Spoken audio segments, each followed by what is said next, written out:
تمام روحانی امراض اور مسائل کے حل کے لیے پیر محمود الحسن توحیدی چینل کو سبسکرائب کیجیے۔ بسم اللہ الرحمن الرحیم۔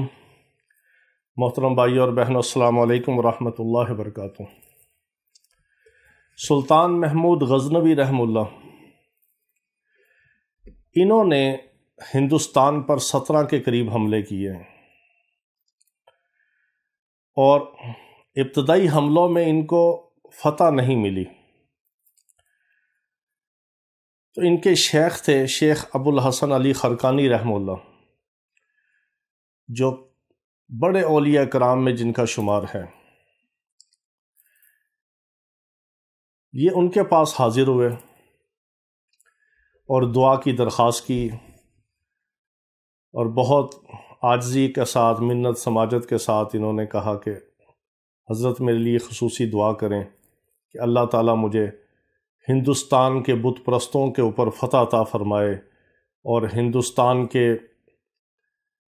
جو بڑے بڑے بت ہیں، جس طرح سومنات کے بت تھے دوسرے، وہ اللہ تعالیٰ میرے ہاتھ سے ان کو پاش پاش اور ریزہ ریزہ کروائے، اور مجھے اللہ تعالیٰ ہندوستان میں اسلام کے پھیلنے کا ذریعہ بنائے۔ تو حضرت شیخ ابو الحسن علی خرقانی رحمہ اللہ نے، جو امام الاولیاء ہیں، انہوں نے ان کو دعائیں بھی دی، ان کے لیے دعا بھی کی، اور کچھ نصیحتیں کی، اور ساتھ ان کو ایک خاص عمل بتایا، ایک خاص اللہ رب العزت کہ قرآن مقدس کی ایک آیت کا ان کو ایک وظیفہ بتایا، جو سلطان محمود غزنوی رحمہ اللہ نے پھر اس کو لازم پکڑ لیا، وہ ان کی زندگی کا حصہ بن گیا۔ سلطان محمود غزنوی رحمہ اللہ اس وقت تک رات کو سوتے نہیں تھے جب تک وہ 1000 بار اس آیت کو پڑھ نہیں لیتے تھے۔ اس آیت کی برکت سے اور شیخ ابو الحسن علی خرقانی رحمہ اللہ کی دعا اور توجہ کی برکت سے اللہ رب العزت نے فتح و نصرت کے دروازے کھول دیے کہ قیامت کی صبح تک سلطان محمود غزنوی رحمہ اللہ کا نام روشن رہے گا، اور تاریخ میں سنہری حروف کے ساتھ ان کا نام لکھا گیا۔ یہ بہت مجرب عمل ہے جو سلطان محمود غزنوی رحمہ اللہ کی زندگی کا معمول تھا، جس کی برکت سے اللہ نے ان کو سومنات جیسے بڑے بڑے مندر اور بت توڑنے کی توفیق عطا فرمائی۔ وہ عمل کیا ہے جو 1000 بار وہ روزانہ رات کو پڑھا کرتے تھے؟ وہ سورۃ توبہ کی آخری آیت ہے، فَإِن تَوَلَّوْا فَقُلْ حَسْبِيَ اللَّهُ لَا إِلَٰهَ إِلَّا هُوَ عَلَيْهِ تَوَكَّلْتُ وَهُوَ رَبُّ الْعَرْشِ الْعَظِيمِ فَإِن تَوَلَّوْا فَقُلْ حَسْبِيَ اللَّهُ لَا إِلَٰهَ إِلَّا هُوَ عَلَيْهِ تَوَكَّلْتُ وَهُوَ رَبُّ الْعَرْشِ الْعَظِيمِ۔ اس آیت کی تاثیر، اس کے فیوز و برکات، اس کے انوارات، اس کے کمالات، اس کے اندر پوشیدہ خزانے، اس کے اندر حفاظت کا نظام، اس کے بارے میں کچھ کلام نہیں کروں گا۔ جو جانتے ہیں وہ بھی پڑھتے ہیں، جو یقین کریں گے وہ بھی پڑھیں گے، جو پڑھیں گے وہ اپنی آنکھوں سے دیکھیں گے۔ رزق بھی ملے گا، خزانے بھی ملیں گے، دولت بھی ملے گی، حفاظت بھی ہوگی، جادوگروں کے جادو بھی پلٹ دیے جائیں گے۔ سلطان محمود غزنوی کے اوپر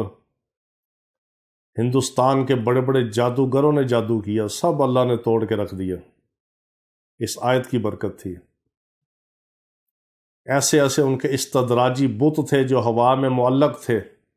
جو جادو کی وجہ سے بڑے بڑے بت ہوا میں کھڑے تھے، بغیر ستون کے، بغیر کسی سپورٹ کے کھڑے تھے، سب اللہ نے ان کے استدراجی اور سحر کے سب اثرات کو توڑ دیا، اور جتنے بھی شیطانی ان کا نظام تھا سارا توڑ دیا اللہ نے۔ یہ بہت پاورفل آیت ہے، اور سلطان محمود غزنوی کے قدموں میں اللہ نے ہیرے جواہرات، سونے چاندی کے ڈھیر لگا دیے، خزانوں کے پہاڑ اس کے قدموں میں اللہ نے گرا دیے۔ فَإِن تَوَلَّوْا فَقُلْ حَسْبِيَ اللَّهُ لَا إِلَٰهَ إِلَّا هُوَ عَلَيْهِ تَوَكَّلْتُ وَهُوَ رَبُّ الْعَرْشِ الْعَظِيمِ۔ کوئی 1000 بار رات کو اس کو پڑھ کے دیکھے، نہیں وقت 111 بار زندگی کا حصہ بنا لیں، جب مرضی پڑھ لیں 111 بار۔ یہ ہمارا بھی خاص عمل ہے اللہ کے فضل سے، ہماری بھی زندگی کا معمول ہے، اس کی برکات ہم نے اپنی آنکھوں سے دیکھی ہیں۔ یا 111 بار کسی بھی وقت پڑھ لیں، جب وقت ہو، کسی بھی نماز کے بعد، یا 1000 بار عشاء کے بعد پڑھ کے دیکھیں، اللہ تعالیٰ آپ کو اس کی برکات دکھائے گا۔ اس کی برکات ہم بیان نہیں کر سکتے، یہ اللہ کا اتنا بڑا کلام ہے اور ایسی پاورفل یہ آیت ہے، اس کے ساتھ اللہ کا ایک غیبی نظام ہے، جو پڑھے گا وہی دیکھے گا، جو یقین کرے گا وہی پائے گا، اور جو پائے گا وہ کسی کو بتائے گا نہیں، لیکن یہ بتانا چاہیے تو دوسرے مسلمانوں کا بھی فائدہ ہو، ہمیں بھی اجر و ثواب ملے، ہمیں بھی اس کی برکات ملے، ہمارا بھی روحانی اکاؤنٹ کھلے، اور جتنے لوگ پڑھیں ہمیں اس کا اجر ملتا رہے، قبر میں چلے جائیں پھر بھی ملتا رہے۔ سب مسلمانوں تک پہنچائیں اور خود بھی اس پہ عمل کریں۔ وآخر دعوانا ان الحمد للہ رب العالمین۔